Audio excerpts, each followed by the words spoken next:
Jadi ada saham yang secara return ini nih menarik gitu ya. Dalam sebulan terakhir harganya itu dari 33, dia lompat sempat jadi 60 bahkan ke 66. Saat ini gue paling gede di saham Indo saat ini ya porsinya gitu. Yang pasti bukan saham banking lah. Oke, mungkin orang di luar sana ada yang nggak sadar bahwa mereka itu capable atau enggak gitu. Jadi maksudnya, mereka merasa, gue udah belajar sedikit nih, gue udah merasa gue capable nih buat invest di tempat yang lebih high risk gitu. Menurut lu gimana caranya ngebedain itu orang udah beneran capable atau masih cuma so tau gitu? Oke gini, jadi semua orang itu jenius suatu bull market. Ini gue udah ngelewatin di tahun 2013 gitu kan. Gue kan awalnya di properti lah ya, sampai sekarang lah masih ada proyek-proyek properti. Di tahun 2013 itu semua orang jadi jenius di properti. Lu bego pun, lu salah beli pun, lu masih pintar. Contoh kayak gini, misalnya deh ini gue asal ngomong aja ya. Misalnya gue asal ngomong di Kelapa Gading gitu misalnya. Harga misalnya 20 juta per meter. Lu beli gitu kan. Habis itu naik jadi 30 juta. Lu pikir lu pintar. Sebenarnya harganya itu misalnya 15. Kemahalan lu belinya. Lu beli 20 juta. Lu sebenarnya bodoh gitu. Tapi gara-gara ini lagi bull market, semua orang cuan. Termasuk orang-orang yang salah beli. Jadi orang yang beneran pintar, orang yang benar-benar jago adalah orang yang bisa melewati beberapa siklus. Menurut gue minimum 2 siklus. Positifnya waktu bull market, waktu bear market, waktu bull market, waktu bear market. 2 siklus. Lu bisa melewati 2 siklus dengan win rate yang positif, lu berarti jago. Ya kalau misalnya lu baru menang sekali abis itu lu merasa jago, itu salah gitu. Itu bakal merusak mental lu. Soalnya itu yang kejadian di banyak property developer. Akhirnya banyak property developer itu yang pilot di tahun 2018 gara-gara mereka itu pikir mereka pintar banget di 2013. Mereka ngejualannya jago, mereka launching apapun sukses. Tapi waktu 2018, waktu lagi bear market, mereka jadi nggak prudent. Mereka jadi investasinya itu mungkin salah. Habis itu produk yang mereka bikin itu mungkin yang demand-nya juga nggak tinggi gitu. Ya waktu bear market jadinya nggak bagus. Ini sama gitu, lu nanti mau investasi di saham, di kripto, lu harus siap untuk melewati bukan cuma lagi bull marketnya doang, tapi waktu bear marketnya juga lu harus siap dengan itu gitu. Nah makanya yang gue suka itu adalah kita selalu investasinya menggunakan probabilitas. Apa probabilitas yang naik itu berapa persen lawan yang turun gitu. Kalau misalnya masih yang newbie nih, ini ada yang nanya nih. Jika kita ingin memulai belajar finansial dari awal, dari mana kita harus belajar? Oke, menurut gue kalau misal dari awal, lu harus belajar sebanyak-banyaknya lah. Ya lu mau nonton YouTube boleh, lu mau ngambil kelas boleh. Cuman menurut gue mentalitas itu harus dibentuk. Mentalitas yang dibentuk itu kayak gini. Lu jangan nganggap, lu yang misalnya sekarang punya 30 juta. Habis itu lu misalnya investasi di sesuatu, lu bisa dapat 45 juta. Dengan teman lu yang di sebelah, yang 30 juta, habis itu dapat jackpot di meme coin dia 100 juta, lu jangan anggap lu itu kalah. Itu bukan kalah, ya soalnya kita ini kalau misalnya investasi harus ngeliatnya over the long run gitu. Jadi soalnya menurut gue tuh sangat salah mentalitasnya kalau misalnya kita sejak kecil itu kita punya mentalitas adalah kan duit kita masih kecil, gue masukin aja semuanya di meme coin atau di yang super high risk atau pakai futures atau pakai leverage gitu kan. Toh kalau misalnya hilang 30 juta gue bisa dapat lagi gitu kan. Gue bakal jelasin ke lu bahwa dua-duanya itu salah. Maksudnya dua-duanya salah. Kalau misalnya lu menang lu bakal kalah, kalau misalnya lu kalah lu lebih kalah lagi. Misalnya kayak gini, kalau misalnya 30 juta lu itu jadi boncos, lu dapat jadi 0. Ya kan, lu akhirnya lu harus ngulang sekali lagi. Tapi kalau misalnya lu menang, misalnya dari 30 juta lu dapat jadi 300 juta. Ini tidak akan membangun mental lu. Soalnya mental yang terbangun adalah mental seorang penjudi yang berharap mendapat quick gain dari 30 juta berhasil jadi 300 juta. Yang terjadi adalah kalau misalnya lu punya 300 juta, lu nggak bakalan berhenti. Lu pasti masukin lagi 300 juta, lu pikir lu bisa ngulang menjadi 3M. Nanti kalau misalnya lu dikasih keberuntungan gitu ya dari atas, lu dari 30 juta jadi 300 juta, habis itu dari 300 juta jadi 3M. Lu bakal pikir, gila gue jago banget nih di meme coin. Gue bisa masuk nih 3M itu menjadi 30M. Yang terjadi lu bakal restart dari 0. Jadi gue tidak suka membangun mentalitas judi kayak gitu. Jadi kalau misalnya lu investasi, gue sangat sarankan supaya lu tuh dapetin win rate yang jangka panjang. Gitu, yang menang jangka panjang, yang nggak usah sampai gila-gilaan lah naiknya, yang penting lu konsisten aja investasinya. Jadi gua rasa itu sih ya harapannya teman-teman kalau misalnya mau investasi belajar buat naker win rate juga lah gitu. Oh iya, ini satu lagi nih. Jadi kesalahan pemula yang gue mau sharing ke teman-teman yang paling sering dilakukan adalah kalian tuh kebanyakan ada stop profit, tapi kalian tidak punya stop loss. Apa itu artinya? Ini gue jelasin ya. Jadi kalau misalnya orang beli saham, misalnya lu beli saham di harga 100 gitu ya. Habis itu saham ini turun dari 100, turun jadi 90, turun jadi 80, turun jadi 70 gitu. Kebanyakan orang psikologisnya itu tuh menurut gue aneh. Aneh itu kayak gini, wah harganya 70, gue biarin ini deh gitu. Gue bakal hold sampai ini balik lagi ke harga modal gue, yaitu di harga 100. Kalau misalnya nggak balik lagi ke 100, gue hold. Jadi bahasanya nyangkut lah, ya gue nyangkut di sini gitu. Padahal menurut gue itu tuh sangat aneh. Soalnya keputusan untuk kita jual atau keputusan untuk kita jual saham harusnya tidak ada kaitannya sama dulu kita belinya di harga berapa. Nggak ada kaitannya. Contoh kayak gini, kalau misalnya story-nya itu udah selesai, kita harusnya jual. Mau ini dirugi atau mau ini diuntung, itu waktu kita jual. Kalau misalnya fundamentalnya berubah gitu. Atau enggak contoh kayak gini, kalau misalnya fundamentalnya bagus, itu harusnya kita keep. Jadi kita jual atau enggak itu bukan dari sekedar harganya itu naik atau turun, dari bentuk-bentuk chart itu kayak gimana atau balik ke modal. Soalnya yang namanya pasang modal itu tuh tidak peduli lu itu belinya di harga berapa. Contoh kayak gini ya, misalnya tadi dari 100 balik turun ke 90, turun ke 80, turun ke 70. Habis itu tiba-tiba dia balik nih, naik lagi jadi 100 gitu ya. Kebanyakan orang itu mikir kayak gini, wah udah balik lagi ke 100. Jadi ini waktunya gue jual. Jadi mereka jual, bisa mereka seneng. Mereka bangga, wah untung gue kagak rugi modal gitu kan. Gue bisa balik lagi ke 100 gitu kan. Itu yang gue bilang adalah, lo itu ada stop profit. Begitu balik ke modal awal, lo udah stop profit. Ternyata perusahaan ini masih bagus, naik lagi ke 110, ke 120, 130, 140, tapi lo pikir lo pintar, soalnya lo gak rugi. Gitu kan. Tapi sebaliknya nih, ada juga saham yang dari 100 turun ke 90, 80, 70, 60, habis itu turun terus ke 50, ke 40, 30. Lu adalah tipe-tipe orang yang tetap hold. Lu cuma mau jual kalau misalnya ini bakal balik lagi ke harga awal yang lu beli gitu. Itu yang namanya tuh tidak ada stop loss gitu kan. Kapan kita ada stop loss? Yang tadi, lu perlu ada stop loss kalau misalnya ada perubahan dari segi fundamental. Yang fundamentalnya ini kayak gimana? Ya harus belajar cara bacanya. Ini gue sedikit sharing aja lah. Ini mungkin agak sedikit advance. Cuman gue pengen sharing. Ini baru kejadian soalnya kemarin sehari lalu. Yang menurut gue tuh lumayan menarik gitu. Jadi ada saham yang secara return ini nih menarik gitu ya. Dalam sebulan terakhir harganya itu dari 33. Dia lompat sempat jadi 60 bahkan ke 66. Ya. Jadi dalam waktu berapa tuh? 30 Januari sampai 24 Februari. Ya 3 minggu lebih dikit. Itu tuh naik double. Sampai ke 66. Jadi orang-orang pada FOMO. Retail tuh pada dibikin FOMO. Untuk masuk ke sini. Tapi apa yang terjadi? Yang terjadi kalau misalnya kita lihat di sini. Market share outstandingnya itu tuh 1,43 miliar lembar. Artinya secara keseluruhan. Itu tuh ada 14 juta lot. Ya 14,3 juta lot. Tapi di hari itu. Yang jual. Ya kalau misalnya kita buka di sini. Yang jual satu orang ya dari tikernya itu EP ya gue asumsi ini satu entitas lah gitu ya di satu broker yang sama. Itu jualan 10 juta lot guys. Jadi ada satu orang yang jualan 10 juta lot sedangkan satu perusahaan semuanya itu punya 14 juta lot. Kira-kira siapa yang jualan? Ini kan udah pasti ownernya. Atau udah pasti bandar ya apapun lah. Ya bandar sama kadang-kadang keseringan juga sama dengan ownernya gitu kan.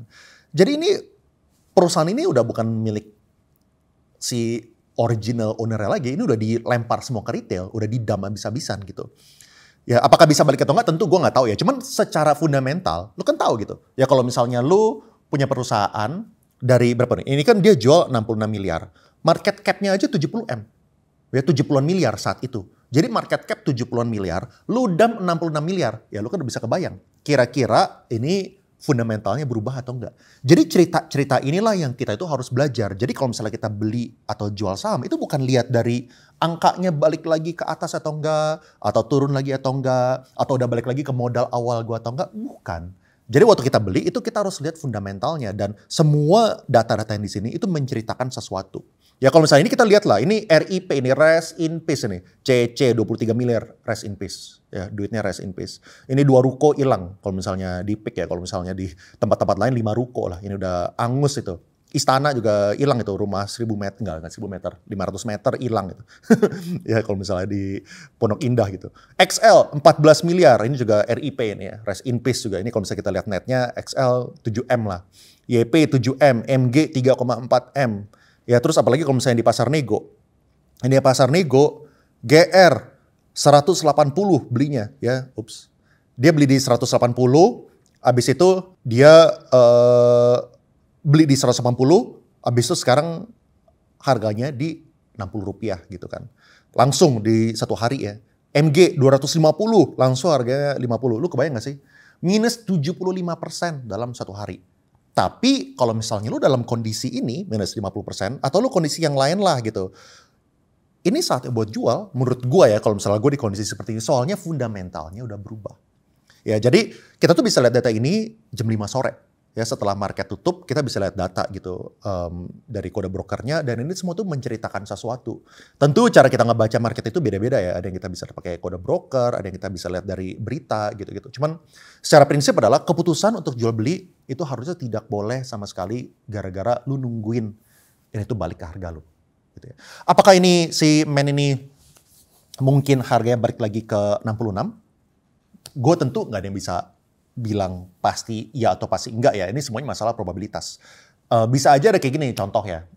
Misalnya ada orang yang berharap gitu, udah masukin 20 miliar kan. Dia berharap nih balik lagi ke harga originalnya. Apakah bisa balik? Ya mungkin aja. Semua di dunia itu mungkin. Contoh, bisa aja orang bilang ya siapa tahu ada sebuah perusahaan yang pengen take over gitu. Ya pengen backdoor listing gitu ya. Kan sekarang lagi banyak yang backdoor listingan.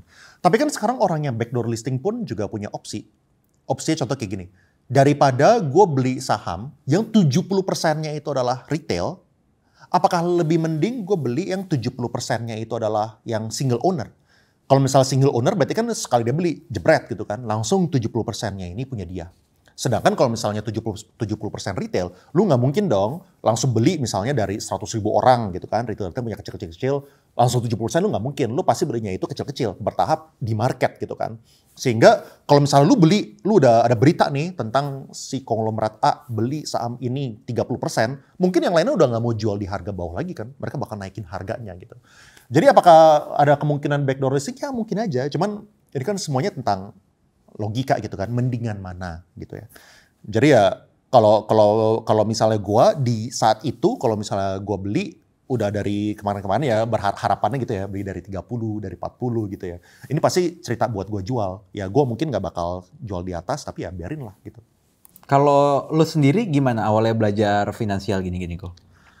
Kalau gue sendiri, mungkin kalau misalnya gue kebetulan di yang paling nanemin pengetahuan finance dari sekolah kali ya. Soalnya gue kan emang ngambilnya business administration, dan business administration ini kebetulan subjek yang lumayan broad. Kita tuh ambil semuanya, marketing, finance, accounting, habis strategi dan lain-lain gitu. Kebetulan finance tuh satu subjek yang gue paling suka lah. Dan gue tuh dulu jadi asisten dosen. Gue emang salah satu orang yang ternerd di luar sana lah.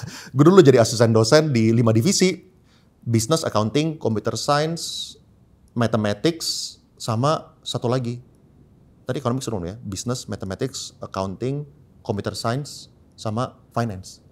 Gitu. Jadi gue emang dari dulu emang nerd dari dulu. Jadi emang gue suka belajar, gue suka ngitung-ngitungin kayak future cash flow itu kayak gimana. Jadi waktu value investing gue udah invest sejak di US lah gitu, di saham Amerika ya waktu gue kuliah. Next ada yang nanya lagi, hal apa yang Koleon sesali dalam hidup dan apa hal yang paling Koleon syukuri dalam hidup? Sesali dalam hidup ya. Gue gak ada penyesalan sama sekali sih. Gue bingung kalau misalnya gue gak ada penyesalan sama sekali. Oke, mungkin dulu pernah nyesal ya. Cuman ini hal yang sepele lah, hal yang lucu-lucuan gitu. Jadi gue dulu tuh pernah gamer di tahun berapa ya? Waktu gue SMP 2 gitu. SMP 2 gue gamer. Gue tuh ranking buntut 186 dari 192 murid. Jadi abis itu gue punya orang tua dipanggil ke sekolah. Dia ketemu sama kepala sekolahnya lah. Ini anak lu kayak gimana nih? Gak punya masa depan punya gitu kan. Ya mungkin itu yang gue sesalin kali ya. Kayak gue pernah melewati itu dan gue pernah mengecewakan orang tua gitu. Walaupun setelah itu di SMP 3 gue jadi ranking lah. Dari bottom 5% gue jadi ranking sekian gitu. Lupa ranking berapa, ranking 2, ranking 3 gitu di sekolah. Nah jadinya tentu gue sesalnya itu. Cuman ya sebatas itu sih, itu kan masih sepele ya. Masih dulu zaman-zamannya main Ragnarok lah, zaman-zaman mainnya Dota lah, Warcraft lah, Gunbound lah, zaman-zaman itulah. Cuman setelah itu sih belum pernah ada sesalan lagi sih. Maksudnya soalnya gini, soalnya even kalau misalnya gue ada sebuah BU, business unit yang gue jalanin dan gue gagal, gue tidak pernah menyesali itu gagal gitu. Soalnya gue udah menakar kalau misalnya gue investasi segini dan kalau misalnya gue jalanin, kalau misalnya gagal pun gue menganggap itu sebagai learning experience supaya gue bisa lebih baik lagi ke depannya. Soalnya tanpa kegagalan gue nggak mungkin mendapatkan apa yang gue capai gitu anyway gitu kan. Tapi kalau misalnya gue syukuri apa ya? Mungkin kalau misalnya dari segi keluarga, gue sangat beruntung di sini lah ya. Gue sangat beruntung gue mendapatkan orang tua yang mau memberikan pendidikan yang terbaik buat anaknya. Dan juga memberikan value-value yang bagus lah gitu. Value yang jangan nipu orang, apa yang kita ucap kita harus penuhin. Ya kan, kalau misalnya kita janji itu kita nggak boleh sama sekali kita break gitu ya. Itu yang menurut gue value yang diberikan sama orang tua. Terus nomor 2 dari segi istri gitu ya. Istri gue juga pertama kali kenal gue itu waktu gue belum punya bisnis, waktu gue masih kerja sama orang gitu kan. Dan dia mau menerima gue apa adanya. Itu juga gue sangat syukuri. Dari segi anak, gue juga sangat bersyukur anak gue juga sehat gitu kan. Dan kita dekat. Ya ini gue lumayan inilah, gue mungkin dari segi apa sih namanya bahasanya money dial ya. Dari segi money dial, anak itu yang tertingginya gue lah. Gue kalau misalnya spending sama anak udah gak peduli lagi gitu loh. Kayak mau kemana spend berapa untuk liburan itu gue juga udah gak gitu peduli. Jadi itu sih ya kali ya dari segi anak. Soalnya anak itu lucu loh. Lucunya tuh lucu banget gitu. Umur 2 sama umur 5. Gue baru ingat kemarin anak gue namanya Selena umur 2 tahun. Dia itu tuh ternyata belakangan ini lagi sering bikinin gue matcha. Kan sekarang lagi heboh-hebohnya matcha. Dia bikin gue matcha. Habis itu dia anterin ke gue gitu kan. Ke atas gitu kan. Waktu dia anterin ke gue, ya gue kan suka bilang, hah ini Selena yang bikin? Habis itu kan ya gue dengan, kalau misalnya ngomong sama anak umur 2 pasti kan ekspresifnya lebih gitu kan. Hah, habis itu gue coba, enak banget gitu, enak banget matcha yang dibikin sama Selena. Ya gue ngomong kayak gitu kan. Habis itu ternyata gue ngulang 2 kali 3 kali. Habis itu suatu saat dia minta ke istri gue lagi kerja di atas gitu ya. Habis itu dia bilang ke istri gue, bikinin buat Daddy matcha gitu. Habis itu waktu dia lagi bikin, dia ngomong sama istri gue kayak gini, nanti Daddy bakal bilang, siapa yang bikin? Hah, Selena. Habis itu Daddy bakal bilang gini, enak sekali masa Selena yang bikin gitu. Jadi dia tuh udah bisa ngulang gitu. Buat gue itu adalah sebuah hal yang gue sangat-sangat syukuri gitu. Mungkin kedua yang gue sangat syukuri itu adalah dari pertemanan sih. Soalnya gue beruntung banget, gue menemukan teman yang sangat-sangat baik. Dan definisi baik ini mungkin gue baru menemukan arti definisi setelah gue menemukan teman ini gitu. Soalnya apa arti definisi? Contoh kayak gini. Ini gue kasih contoh aja misalnya supaya gampang. Misalnya lu lagi berantem sama pacar lu gitu ya. Lagi berantem sama pacar lu. Habis itu pacar lu misalnya datang buat janji dinner date gitu misalnya, telat setengah jam, habis itu lu berantem gitu kan, lu marah-marah gitu kan. Lu mungkin bisa ngomel ke teman-teman lu gitu kan. Gila, masa gue udah siapin ini itu, kita punya Valentine, dia malah telat setengah jam gitu kan. Mungkin temen lu itu bisa bilang kayak gini, ya kalau misalnya gue juga gak terima gitu sih bro, gila, gue udah siapin juga, kalau misalnya gue jadi lu sih, gue kesel banget lah kayak gitu pasti. Ya itu mungkin sebagai pertemanan itu pertemanan yang normal. Ya kan, soalnya temen lu itu ada di sisi lu, temen lu itu ngebelain lu. Tapi itu adalah pertemanan yang tidak helpful, tidak membantu lu gitu. Jadi gue dulu mendapatkan pertemanan kebetulan di gereja lah ya, itu yang orang-orang yang wisdomnya itu baik gitu ya. Jadi kalau misalnya ada masalah sama temen atau sama keluarga atau apa, jarang sekali, mungkin hampir bisa dibilang tidak pernah mereka itu ngelihat salahnya orang lain gitu. Selalu diajarkan adalah supaya gue itu reflect ke diri sendiri gitu. Apalagi yang gue bisa perbaiki, what I could have done better gitu. Habis itu kayak juga dari segi authenticity lah. Soalnya kan kalau misalnya dulu di zaman-zamannya bisnis itu lagi naik banget gitu kan. Lagi di titik puncaknya. banyak orang juga kenalan kan ada udang di balik batu gitu kan. Tapi dulu gue pernah ketemuan sama satu orang namanya Om Kiki yang punya Trisula. Dia itu tuh orangnya kan sangat luar biasa, hebat, secara pebisnis juga hebat gitu ya. Dia lagi ngadain seminar buat kita semua.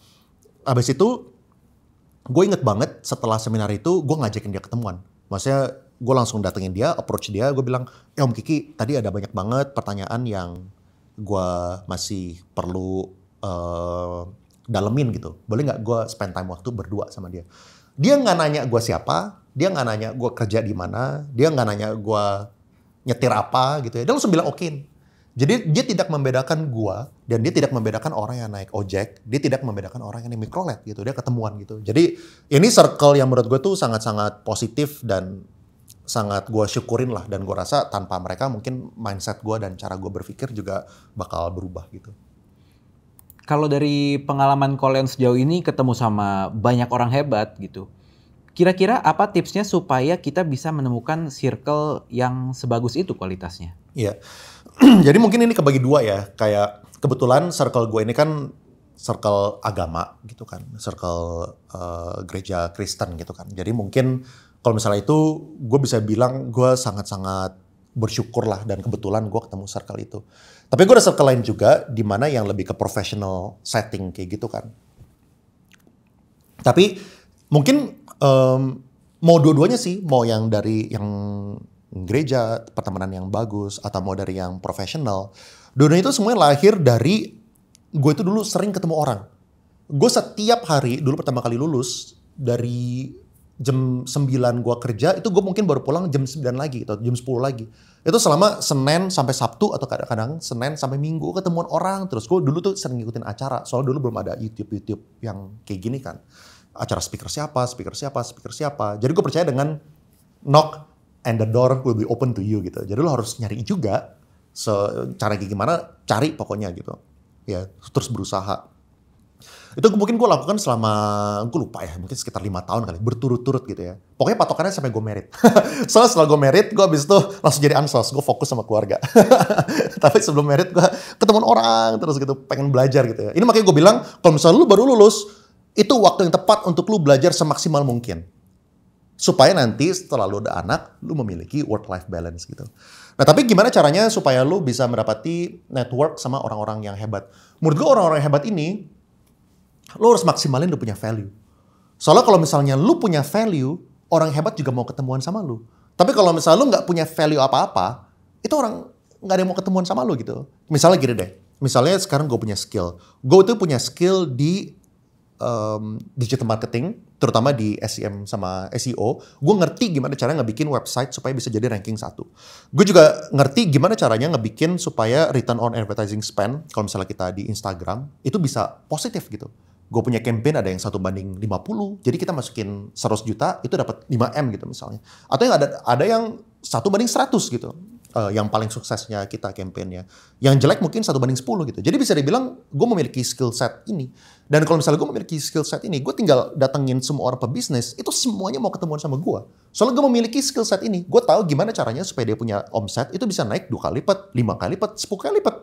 Gitu. Nah jadi lu punya skill set apa? Apakah skill set lu ini adalah misalnya di ngebikin website yang bagus supaya perusahaan ini bisa jadi tambah maju? Apakah skill set lu ini adalah lu ngerti gimana caranya manajemen, lu ngerti gimana cara lu merekrut orang yang bagus-bagus, talenta yang baik-baik, dan lu ngerti gimana caranya meretain mereka? Apa skill set yang lu punya gitu?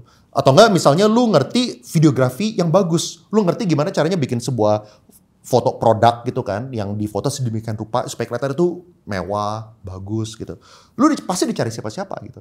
Jadi semua orang juga mau ketemuan sama orang yang bisa bermanfaat, yang bisa memberikan value. Ini kalau misalnya dari segi professional setting ya gitu. Oke, kalau itu dari circle, sekarang selanjutnya dari sisi family. Kalau dari Koleon, ada tips gak? Tips dan trik untuk membesarkan anak? Tips dan trik untuk membesarkan anak. Gue mungkin salah satu orang, gue nggak tahu, gue belum pernah dengar kali ya teman-teman lain yang gue dari awal udah ngajarin anak tentang finance sih. Sejak dia umur apa ya? Sejak dia umur 2 kali. tapi bukan dari segi kripto, bukan dari segi saham, bukan kayak gitu. Tapi dari segi kayak gini, ngertiin value-nya duit lah. Value duit. Dan gue berusaha buat memberikan dia sebuah aspirasi supaya dia tuh suatu saat bisa jadi pengusaha gitu dari kecil. Jadi kita tahu lah ya apa sih formula supaya bisa menjadi pengusaha gitu. Oke lah, tentu ada luck factor, kita ada masa depan yang kita nggak bisa baca. Tapi kan ada beberapa hal lain yang kita juga tahu. Misalnya, untuk lu bisa jadi jago di bisnis, lu harus jadi orang menyenangkan. Ya kan? Abis itu lu harus jadi secara akademik, kalau misalnya ini lu akademiknya juga bagus, itu akan membantu juga supaya lu bisa jadi pengusaha gitu kan. Lu nggak bisa dibohongin sama profesional segala macam. Ya jadi gue suka pakai terminologi itu gitu misalnya. Jadi misalnya kayak gue sekarang suka lesin dia Mandarin gitu misalnya. Gue lesin dia Mandarin, soalnya gue tahu gitu kayaknya di masa depan itu ekonomi China akan terus jadi strong dan bakal ada potensial dua superpower lah gitu kan. Atau mungkin 3 lah kayak China, US sama India. Cuman kan orang-orang India bisa ngomong Inggris.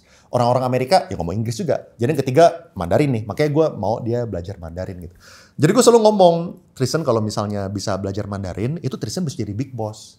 Kapan-kapan gitu, suatu saat gitu ya. Tentu dia awal-awal nggak ngerti apa itu big boss gitu kan. Ya jadi gue ngajarin lah, kalau misalnya Tristan itu jadi big boss, Tristan bisa ngapa-ngapain. Tristan itu bisa pergi makan di restoran. Soalnya dia suka burger, jadi gue suka bilang burger gitu ya. Tristan jadi bisa beli burger, Tristan jadi bisa beli french fries.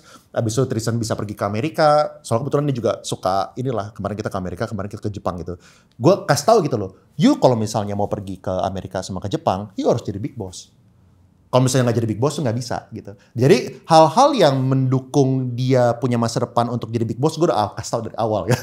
Dan gue nggak pernah kayak bilang aneh-aneh gitu misalnya. Tolong ambilin pulpen Dedi, nanti kalau misalnya nggak diambil nanti ada nyamuk loh gitu. Atau nanti ada kecoa. Kayak hal yang aneh-aneh tuh gue paling nggak masuk akal gitu. Cuman kalau misalnya yang kayak mengarah ke finance gitu, gue udah berusaha lah untuk nanamin bibit-bibitnya gitu.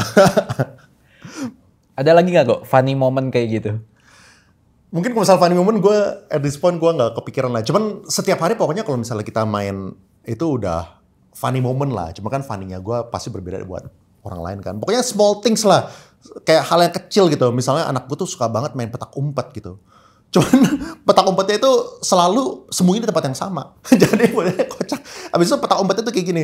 Buat dia nggak bisa lihat. Artinya orang lain nggak bisa lihat dia. Jadi kalau misalnya kayak gini, itu artinya dia udah sembunyi. Jadi dia kadang-kadang petak umpet, dia berdiri dia cuma kayak gini gitu. Hal yang kocak lah. Cuman kayak apa ya? Kayak I guess hal lain yang gue tanemin juga kita tuh nggak boleh main iPad atau handphone kalau misalnya kita lagi makan. Itu hal-hal yang basic lah. Dan gue berusaha untuk terus luangin waktu buat anak lah ya. Kayak minimal sekali sehari lah, minimal 1 jam sehari gitu. Lu mau makan malam, atau lu mau makan pagi, atau mau apapun. Sesibuk apapun, minimal 1 jam sehari. Oke, nextnya ada pertanyaan untuk beli rumah nih. Umur 20-30 nekat beli rumah 1-2 M dan harus spend hampir 70% dari gaji. Apakah menurut Koleon ini wise? Oke, menurut gua, kalau misal lu masih umur 20, yang paling penting lu harus jawab adalah, apakah lu udah settle down? Apakah rencana hidup lu itu udah mateng? Misal gini, kalau misalnya lu masih single, lu jangan beli rumah. Soalnya kalau misalnya lu masih single, lu nggak tahu nanti kerja di mana, lu nggak tahu istri lu suka atau nggak sama rumahnya, lu nggak tahu nanti istri lu tuh kerja di mana, lu jangan beli dulu, lu nggak tahu lu bakal mau punya berapa anak gitu. Sehingga yang terjadi adalah kalau misalnya lu masih single dan lu beli rumah, lu bisa beli apartemen studio gitu. Lu pakai berapa lama? Lu pakai 3 tahun. 4 tahun. Besok lo harus jual gara-gara lo mau punya anak gitu. Yang terjadi adalah lo dalam 4 tahun jual studionya supaya lo bisa beli yang berapa? 1 bedroom, 2 bedroom atau rumah gitu misalnya. Yang buat anak-anak muda. Yang terjadi lo harus jual baru lo beli. Dan lo tahu kan kalau misalnya properti itu tuh nggak seliquid itu. Pertama nggak seliquid itu. Yang kedua dari segi pajaknya itu juga nggak make sense. Pajak itu adalah BPHTB 5% dan PPh itu 2,5%. Dan lu masih harus bayar property agent fee 2,5% juga. Habis itu lu kalau misal pakai KPR Bank, lu harus bayar provisi, asuransi, segala macam gitu.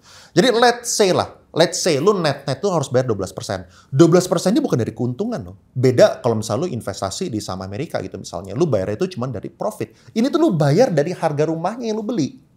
Jadi artinya apa? Artinya kalau misalnya lu beli rumah 1M. 1M misalnya ini jadi 1,2 M dalam waktu 4 tahun. Kalau misalnya jadi 1,2 M ya. Kalau misalnya naik jadi 1,2 M berarti kan lu naik 20%. Tapi gara-gara pajak property agent fee yang lo harus bayar, ya kan, dan biaya-biaya lain, lo akhirnya cuma dapat berapa? 10% dalam waktu 4 tahun. 4 tahun 10% juga nggak worth it gitu buat lo beli. Ya lu mendingan masuk, ya 10% dalam 4 tahun itu berapa year on year-nya? Itu mungkin cuma 1,2% gitu. Cuma dapat 2% gitu cuannya jadinya kan kalau misal 10% dalam waktu 4 tahun. Nah, otomatis makanya menurut gue lu beli rumahnya itu tuh harus kalau misalnya lu punya kehidupan itu udah mateng.